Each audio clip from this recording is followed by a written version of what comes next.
इतवार का दिन था तो यहाँ पे हमने लगाई हुई थी वॉशिंग मशीन। अच्छा, अब्दुल अहद की तबीयत ख़राब है ना, तो वो कह रहा है कि मम्मा मेरा मुंह बहुत कड़वा है, मुझे कुछ चटपटी चीज़ बना के दो। वो कह रहा था मुझे पकोड़े बना के दो या मुझे समोसे मंगवा के दो। मैंने कहा पकोड़े घर बनाऊंगी तो वो गर्म हो जाते हैं, इतनी पहले ही बहुत गर्मी और फ्राई चीज़ इसको मतलब नहीं अच्छी इसके लिए।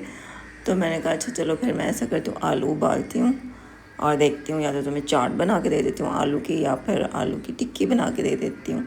उसके लिए मैंने आलू यहाँ पे उबलने के लिए रखे हुए हैं, यहाँ पे वॉशिंग मशीन लगाई हुई है।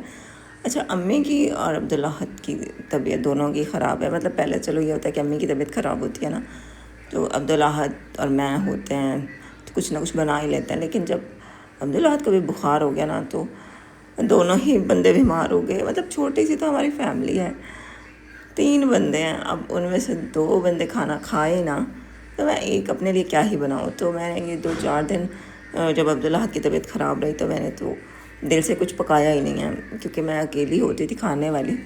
अम्मी बस एक टाइम नाश्ता करती हैं, शाम के टाइम अम्मी खाती ही नहीं है।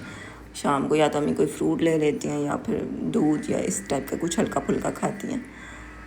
तो फिर मुझे ये होता था कि मैं किसके लिए बनाऊँ। एक दिन मैंने सालन बनाया तो वो मतलब किसी ने खाया नहीं। तो मैंने कहा यार ये क्या है, मतलब मैं इतनी मेहनत करती हूँ पकाती हूँ और फिर कोई खाता ही नहीं है। फिर इसलिए मैंने नहीं बनाया और खाना भी नहीं बनाया। और वैसे भी ना अम्मी की और अब्दुल्ला को देख देख के मुझे वैसे इतनी टेंशन अजीब सा होता था कि मेरा दिल ही नहीं करता था कुछ पकाने का, कुछ खाने का, कुछ भी करने का दिल नहीं करता था यार।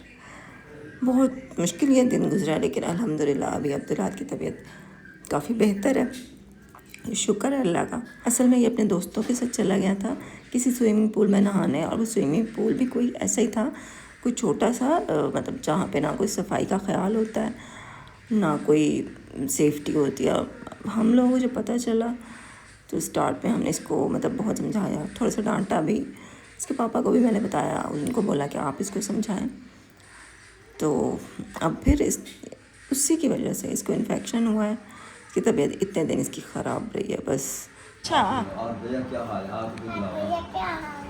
जी, आराम आया हुआ है अब्दुल्ला के।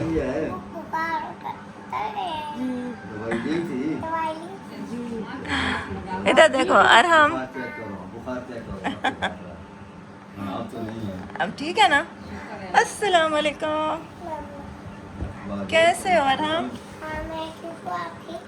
हाँ, और अम्मा ठीक है, शादू अम्मा, इरसा, छोटा भैया, सब ठीक है। मामू आया हुआ है और अरहम आया हुआ है। वालेकुम अस्सलाम जी, ठीक है। आपकी तबीयत ठीक है? गर्मी बहुत है। हाँ जी, शुक्र है अल्लाह का, अब ठीक है। बस अभी कमज़ोर ही, अभी खाता पीता थोड़ा कम है। हाँ जी, गर्मी में अब इसको नहीं निकलने देना। अम्मा को नहीं ले आए? नहीं, वो अच्छा चलो ठीक है। अच्छा अच्छा, अब्बा को बोलो फिर ना गोश्त ले आएंगे, आज भैया को यखनी बना देते हैं। चलो ठीक है, चलो ठीक है। वैसे तो पहले मैं इसको ठंडी चीज़ें देती रही हूँ, क्योंकि मुझे लगा कि ये गर्मी का बुखार है, तो मैं इसको लस्सी बना के देती रही, लीमू की शिकंजी बना के देती रही ताकि ठंडा हो इसका जिस्म। लेकिन इसका नाक बंद है, तो अब मुझे समझ आई है कि नहीं, इसको मैं कुछ गरम दूँ तो इसका नाक खुले। फिर इसको मैं आज बना के दे रही हूँ यखनी। तो वही मैं चढ़ा रही थी। अब इसका वैसे भी दिल कर रहा था ना कुछ नमकीन खाने का, तो मैंने कहा यखनी इसको बना देती हूँ, इससे इसको ताकत भी आएगी। इसका जो नाक बंद है, पता नहीं बलगम इसकी छाती पे है, वो भी सही होगा, और मतलब ऐसे इसको ताकत भी आएगी, क्योंकि इतने दिन हो गए इसने सही से कुछ खाया पिया ही नहीं है, तो इसको ज़रूरत है एनर्जी की। तो बनाया था, खैर इसने शौक़ से पिया। The next day. ये लेकर आया है अब्दुल्ला चने और ये दही।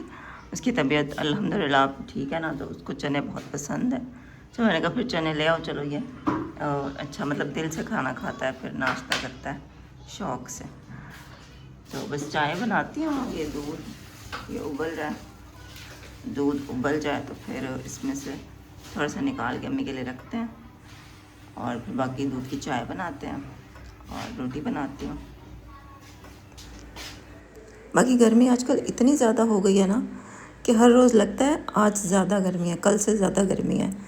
और कल तो इतनी शदीद गर्मी हो गई थी ना, अम्मी दिन के टाइम सोती हैं, रात को उनकी बार बार आँख खुलती रहती है, सही से नींद नहीं आती है, तो दिन के टाइम वो सोती रहती हैं। अब कल अम्मी जब सोई हैं तो बार बार अम्मी करवट ले रही थी, बार बार फिर उठ के बैठ जाती थी क्योंकि उनको गर्मी की वजह से घबराहट हो रही थी। और अम्मी को इतनी गर्मी लगी, अम्मी उठ के बैठ गई, रोने लग गई, कहती है मेरा दिल बहुत घबरा रहा है, मुझे बहुत उलझन हो रही है। मतलब इतनी शदीद उनको गर्मी लगी। फिर पानी भर के दिया उनको, मैंने तो कहा अम्मी आप नहा लें, लेकिन अम्मी ने कहा कि नहीं मुझे पानी दो। पानी फिर अम्मी ने अपने ऊपर से डाला, थोड़ा गीले किए कपड़े, फिर पंखे की हवा ज़रा ठंडी लगी तो थोड़ा आधा घंटा वो बैठी, मैंने उनको शिकंजी बना के दी, थोड़ी सी उनकी तबीयत बेहतर हुई, फिर वो लेटी हैं तो उनको फिर नींद आई है। मतलब हम लोग फिर भी बर्दाश्त कर लेते हैं जो, लेकिन मरीज़ हो ना उसके लिए ये मौसम बहुत ज़्यादा मुश्किल है।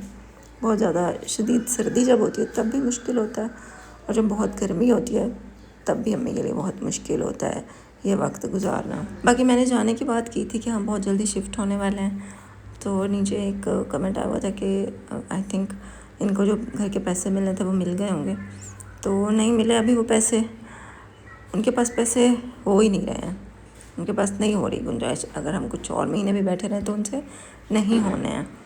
तो अब हमने उनको यही बोला है कि आप हमें कोई चीज़ किस्तों पे उठा के दे दो। पूरे पैसों की तो नहीं होगी वो चीज़, लेकिन चलो जितने पैसों की अभी होती है दे दो, कुछ तो आता ही है। तो फिर हम जो है ना बस चले जाते हैं। बाकी जो रकम रह जाएगी तो वो फिर इन्होंने कहा कि अभी हम जैसे रेंट भर रहे हैं, किराए के घर पे वो रह रहे हैं ना, तो किराए की जगह आपको देते रहेंगे हर महीने कुछ ना कुछ। अस्सलाम वालेकुम मेरी प्यारी प्यारी बेटियां, कैसी हो? उम्मीद करती हूँ ठीक ठाक होंगी, खुशबाद होंगी। अल्लाह पाक की रहमत हो, सुख सेहत वाली ज़िंदगी अल्लाह पाक दे सबको। जिनके बच्चे पढ़ रहे हैं उनको भी आला तालीम वो पास हो, मेहनत उनके अल्लाह ताला बुलाए। उनके रिश्ते के लिए बैठे तो उनके अच्छे रिश्ते आ जाएं। मेरी दुआ है सब बच्चियों के लिए, सब बेटियों के लिए, सब बेटों के लिए, जो भी तालीम हासिल कर रहे हैं अल्लाह पाक उनको कामयाब करे। आमीन। बाकी मैंने अपने चाचा के बेटे को कॉल करके बोला है कि आप लोगों से पैसे नहीं हो रहे हैं तो आप मुझे कोई इलेक्ट्रॉनिक चीज़ उठा के दे दो। मैंने उसको 2-3 ऑप्शन दिए हैं और वो चीज़ें जो मुझे उस घर में ज़रूरत होंगी, तो देखो अब वो क्या चीज़ लेके देता है, तो फिर किस्तें वो लोग ही भरते रहेंगे, हम लोग वो चीज़ ले लेंगे। बाकी जो पैसे बच जाएंगे तो वो कह रहे हैं कि ठीक है हम आपको ना महीने के महीने बड़े मामू को वो लोग देते रहेंगे। बस हमें फिर यही कहती हैं कि अल्लाह ताला ने हमें घर दे दिया है, इतना अच्छा घर दे दिया है, तो तुम भी जो है ना अब यहाँ ना बैठी रहो, चलो। हमें बहुत फोर्स कर रही हैं आजकल, हमें का तो बस नहीं चल रहा कि वो बस 2 दिन में चली जाएं, लेकिन बस इंशाल्लाह वहाँ पे काम जो रहता है ना वो करवा रहे हैं। बाकी जो चीज़ बच जाएगी कोई बात नहीं, कुछ अगर काम बच भी गया तो वहीं पे शिफ्ट होने के बाद भी करवा लेंगे जब गुंजाइश होगी, क्योंकि अभी सारा कुछ एकदम बन नहीं सकता है परफेक्ट घर। हम अगर इस इंतज़ार में बैठें कि हर चीज़ परफेक्ट बन जाएगी तो फिर हम शिफ्ट होंगे तो फिर हम लेट हो जाएंगे। तो इंशाल्लाह बस कुछ ही दिन में हम लोग यहाँ से जाने वाले हैं, इंशाल्लाह बहुत जल्दी। बस आप सब लोगों की दुआओं का साथ मुझे चाहिए और आप लोगों का साथ मुझे चाहिए, बस आप लोग मेरे साथ रहना। तो अब्दुल्ला के चेहरा देखें कितना उतर गया, इतना कमज़ोर हो गया, इतने दिन बुखार जो रहा इसको। आज का व्लॉग यही था, इंशाल्लाह फिर नेक्स्ट व्लॉग में मुलाकात होती है। अल्लाह हाफ़िज़।